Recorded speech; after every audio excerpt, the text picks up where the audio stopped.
really is bad.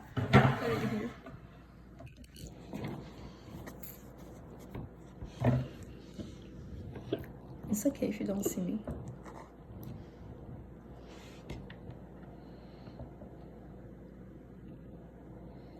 Is it rolling?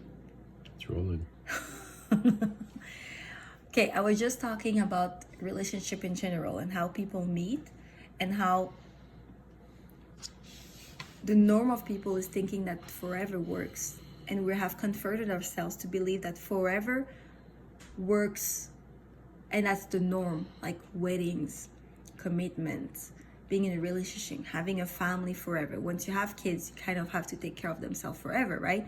So we've kind of put that in the norm of people and the society. It's okay to believe it's forever. We should expect each other to be forever together. We should expect each other to be engaged forever together. But I'm just explaining to you that nothing lasts, right? Everything dies in order to be reborn in our cells, in our relationships, in our growth, in everything. Everything keeps changing and evolving. So within a relationship, from an exterior point of view, it seems like it's forever. But within the relationship, in order for them to have stayed for 50 years, they have died, reborn, evolved, worked on it, done a lot of work in within together. So it's not really forever, because every year they made a choice, by one, not making the choice of going away if they were not in the right relationship, or two, by choosing to be with the person. So what I'm explaining is that when somebody has a connection right away with someone, whether it's friendship or romantic relationship, it's like a talent, right? We were saying that before. When people have a talent or not, you have it or you don't have it. Once you have this connection, that really allows you to want to work on this relationship with this person. You know what I mean? But the problem is that, not the problem, but the thing is, people evolve. We all have different paths in our life, depending on your freedom of choice. You choose different seasons of life, you evolve. So as I was saying for you before, some people's light get brighter while others get dimmer. Exactly. Depending on your own work, depending on your own choices, depending on your path of your wounds, everybody have a different path at some point in their lives, right? So it's okay that some people who used to be best friends before are not anymore at a certain point of their life, because we have different seasons of life, we have different patterns, we have different things. So I was saying to you, your best friend back in the days when you were younger is not your best friend anymore today. Although you still see each other, although although you appreciate each other, you don't have the same connection as you used to, because both of you have just parted ways, right? He chose a different life, he chose a different way of living, he chose to be in this way, you chose to be another way and evolve in a different way. So I'm giving you this example to be able to explain that in parallel with relationship, okay? Because at the end of the day, to believe that somebody can commit to you forever is a false commitment, in the sense that nobody can ever promise you by respecting themselves, their freedom, and be true to themselves. I'm telling you now, they cannot possibly promise you forever as an engagement in a relationship, for a wedding, for example, without breaking their authenticity. So they could promise you and stay with you forever, but not necessarily be happy. So they could choose every day for 40 years, like people I'm not going to mention here, I know, and they choose to be together in their wedding and everything because they fear to be divorced, they fear to all the complications that come with it, they fear to be judged, whatever, if they do get separated whatsoever. They choose to be together, but at what cost? You know what I mean? Because if at the end of the day they're both parting ways, but they promise to each other to stay together, a sacrifice is made. The sacrifice of breaking your own identity or breaking your own limitations or whatever else makes run. So to expect someone, two people, to be together forever together and promise that, it's not a promise that can be made. You know what I mean? We cannot seek comfort with the presence of another human being.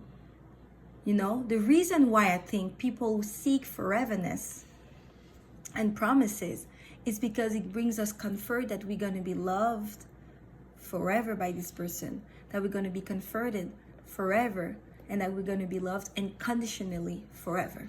We find comfort in the word forever, but the only foreverness that you can comfort, and the only thing that you can feel comforted, is the presence of God. God is almighty. God is the creation of all things. God is everywhere. God is in the air, in all the space that we see, in all the cells of creations. He is everywhere. We are his extension. So the only forever that we can actually find comfort is with God. And I think because we're so disconnected and we're in this human body flesh, we see this foreverness in within our own selves, right? In the human form, in the humanity. There's this romanticized way of thinking of love. Oh, I want to be promised love forever. But there's no such thing. Only God can provide you forever love, unconditional love. You see what I mean? So when we discussed before earlier, and you were saying, I'm only going to feel reassured and feel like we're going to be meant to be together if you promise me that we're meant to be together, and you promise me that forever you're going to be engaged with me and committed. I'm realizing not only I have a hard time to commit, that's another thing for another time, but I'm realizing that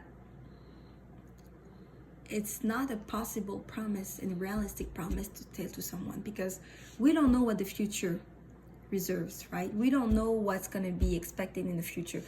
You could be in an accident. I could be in an accident. I could have a total awakening and I could be a different person the next day. We all get to have the freedom of choice, and we all get to be different people in 10 years, in 5 years, next week.